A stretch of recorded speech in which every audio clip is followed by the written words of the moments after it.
What's up, everyone? This is Dale from Upstate Bets and DFS. I'm here with my partner Riaz, bringing you guys Monday NBA action here. We got 10 games, or is it 11, Riaz? I Yeah, we got believe it's 10 games. 10. I believe everything's out on Fantasy Score, but there's a couple different categories here. Um, everything's not released so far on the on each category, but you know what? I think we got enough picks here that we really like. Some of these games look like they're gonna be some solid games tonight, man. We got this Memphis and Utah game. Might not be the flashiest of teams, but it should be a tight game.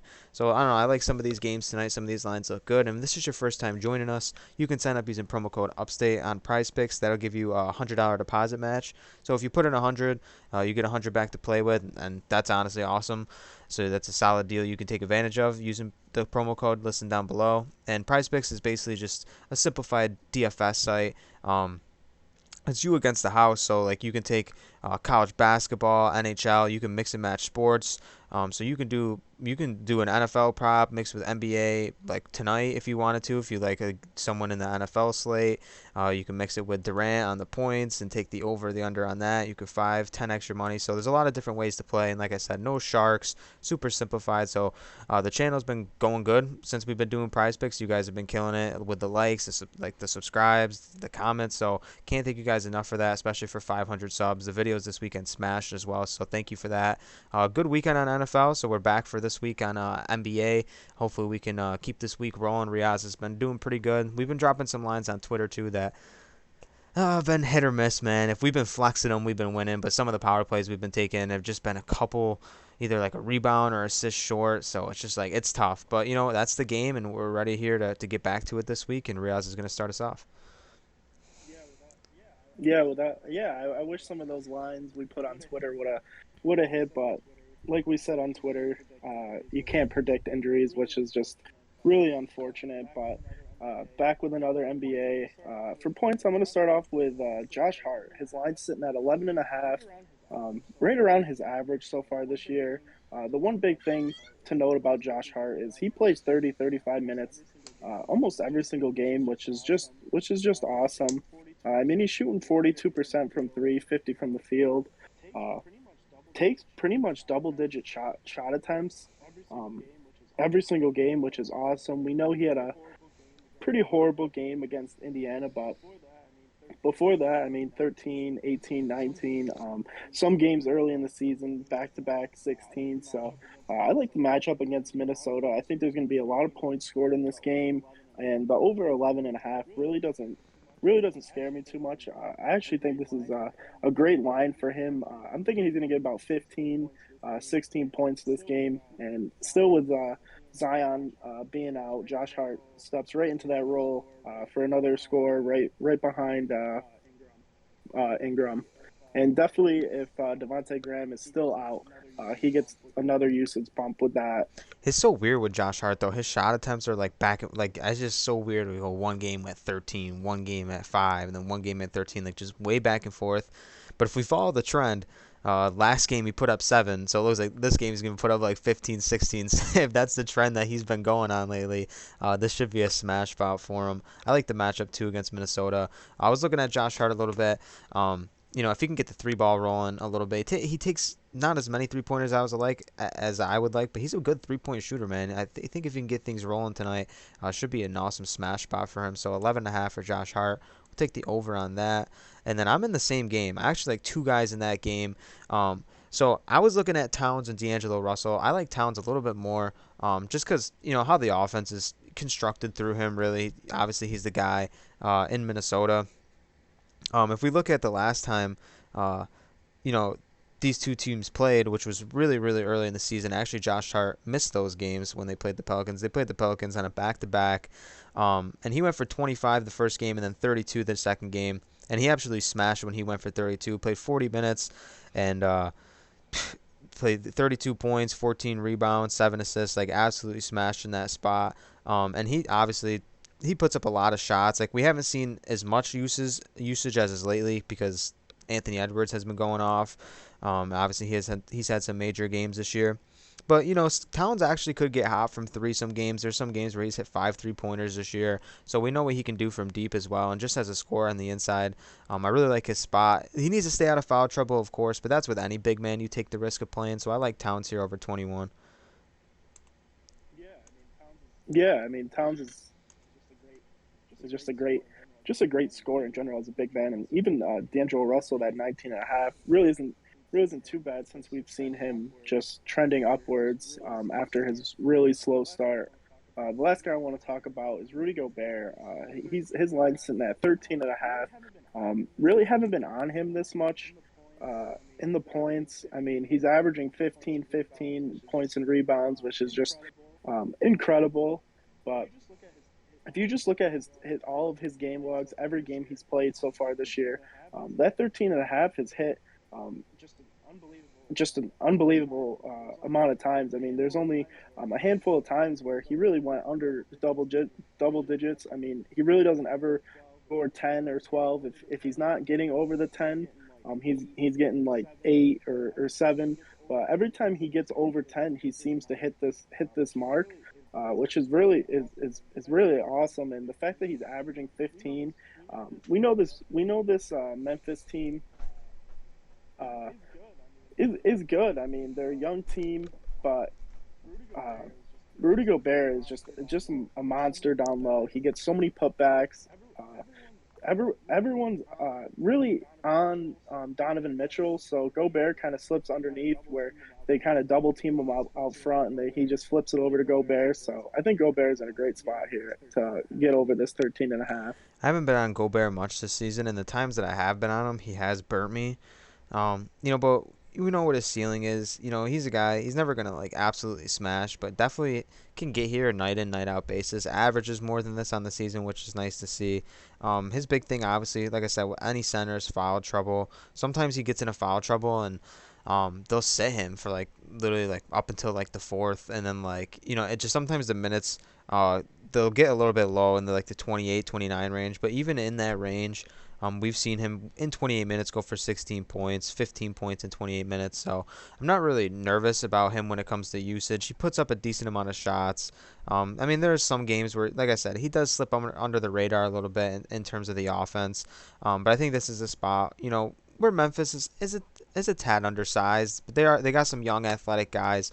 But we know who Gobert is really, and the Jazz are they're a tough act at home really. Not so far this season, but I expect them to be a lot better at home. They probably should be right at the top of the Western Conference. This is a nice get right spot for them. I like Gobert in this spot too over 13. Yeah, I mean, and he's also shooting 72% from the field, which is just awesome if you're looking for the Yeah, pretty much points. everything pretty much everything he puts up down low, pretty much goes in. So is that it for points for you? And Yeah, then yep. rebounds, personally, this slate, I'm not really on anybody.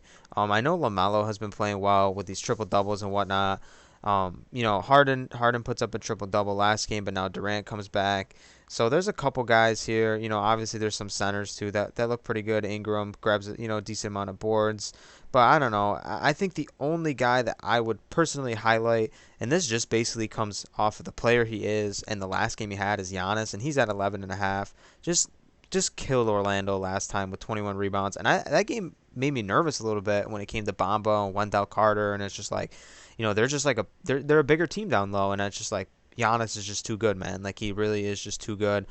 Great offensive rebounder. Even like if he misses his own shot, he's literally gonna grab it if he's shooting within 5 feet of the basket. Um, Sometimes he has these just freak out games where he goes for 19, 20 rebounds. Can he do it back to back? I think of course he can. I like him in this spot again. Giannis over an 11.5. Yeah, I mean, Giannis is just such a monster. He plays all over the court, which is just an awesome asset. But definitely can't fade Giannis after his two monster games. I like two guys here.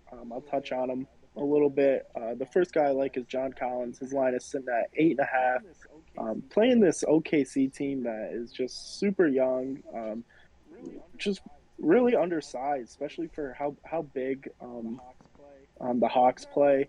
He's averaging 8 boards, which is nice. The past two games, 11 and 8, but we've seen a lot of outlier games here for him where he's only grabbed three, four boards, six. So the fact he's still averaging 8 is nice. We really haven't seen any game where he's just grabbing 15, 20 boards. I really like the line at 8.5. I think it's an awesome number for him. Um, so, and the one I really like is Edwards. His line's sitting at 5. He's averaging 6, but he didn't grab any boards last game against Memphis. 2 games before that was 5 and 5. So he's kind of struggling on the boards, but we know he can just go and explode for 12, 11 boards. The 5 is just an awesome number for me. It's nice to see. It's nice to see when you have a guy like Edwards sitting right around 5. It's kind of like Jared Jackson Jr., where you see his line at 5, and you just know he's going to grab 7, 8 boards this game, and it's not like he has to get to 10. Uh, if he just grabs 6, it's an over. So awesome spot for him against this Pelicans I wanted team. to talk about Ja a little bit too. His line doesn't come down after that game where he grabs no rebounds. Um, but I'm usually on Ja because he's a solid rebounding guard. If you go back to him, this game, I don't blame you. Obviously, Utah's a solid rebounding team with Gobert down there. Dude's averaging like 15 rebounds a game. But Ja's still going to get his opportunities. So I'm not on him this game particularly. I mean, but I know, the type of player he is. Been trending downwards, of course, for the last couple games. And then if it drops, though, to 4.5, I'm definitely going to be looking at this one heavy. I'm not going to highlight it, but just, stay aware. If this does drop to 4.5, that's definitely some solid value there. We'll hop over to assists, and then there's a bunch of guys here, a lot of guards, and I'm wondering who you like here, Rios.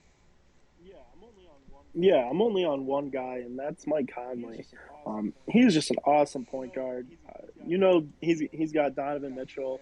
He's got Gobert, who I like at the points, but the big thing is here, he's averaging 5 on the season. His line's sitting at 5.5, but he started off the season just not really getting that many assists. I mean, a lot of games where he had 2 and 3 and 4, but besides the last game against Sacramento, he's gotten over this line in the past like 10 games, which is just pretty awesome to see.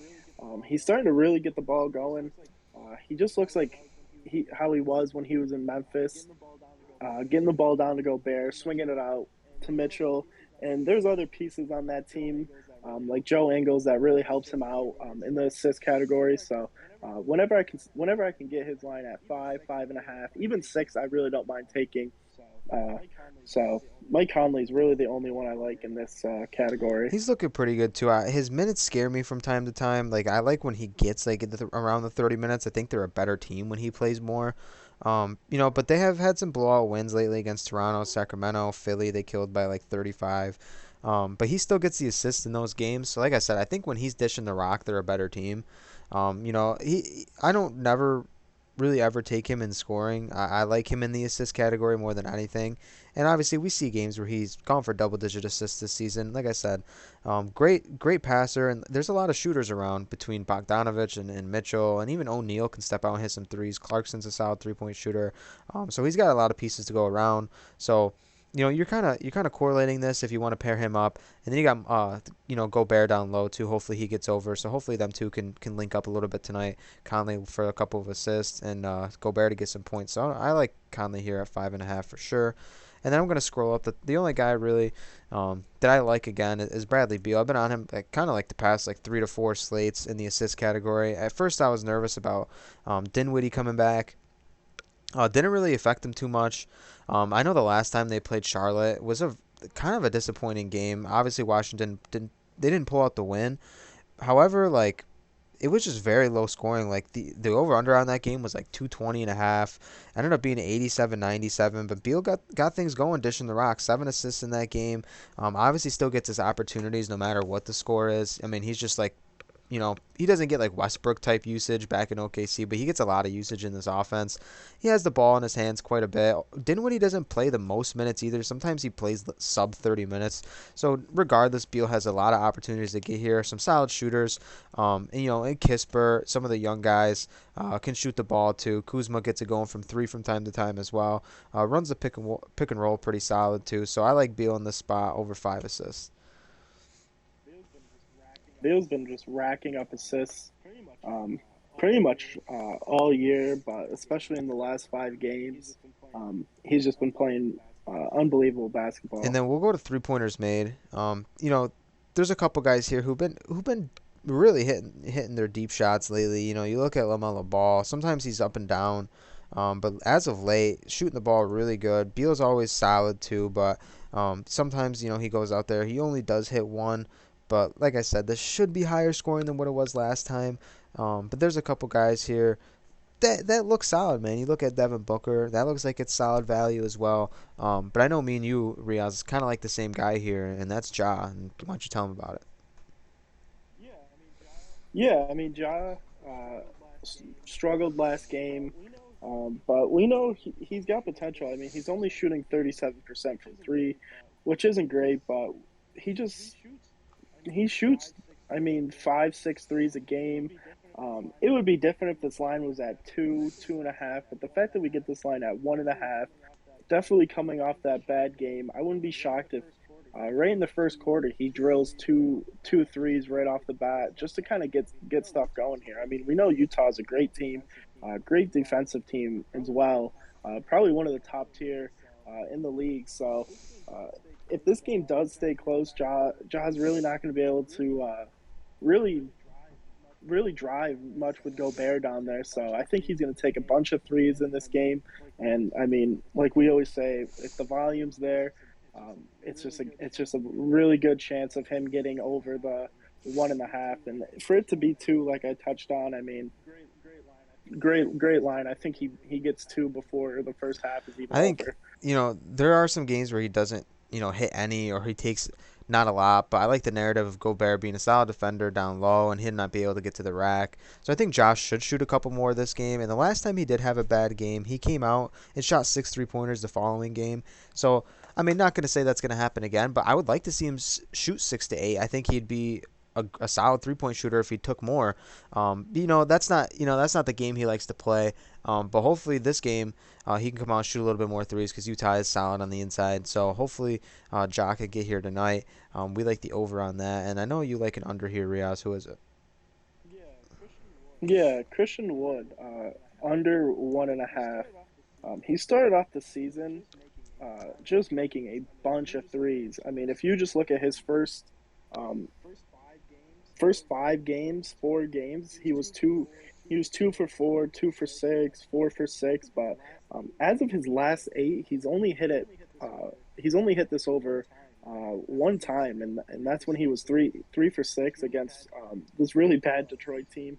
But Houston is a really bad team. Boston's been looking all right, but they're dealing with a couple injuries, so you got to take that into consideration. But definitely like his under 1.5. Even with the games where he started off early in the season strong, shooting the three well, he's still only shooting 32% from three, and I think they're going to need him down low to score that way. And when you could get a center like Christian Wood at a line 1.5 for threes, it just kind of seems like you have to take that under. But the stats are right there. Super cold as of late and only shooting 32% from I like three. Wood under here for sure, man. Like I said, just been getting cold lately. So we'll hop over to fantasy score. Obviously, this is like the most packed category. This is like the first one they kind of update. I was looking at Aiton. He's been pretty sound as of late. The Suns have been hot. Foul trouble is what you have to deal with him there. And San Antonio is not that big without Poto, so he's in a solid spot as well. Ja could have a big one tonight. We're on him in the 3 pointers. So who do you like here, Riaz? Yeah, the first guy I like is Kyle Kuzma. Love the game against Charlotte.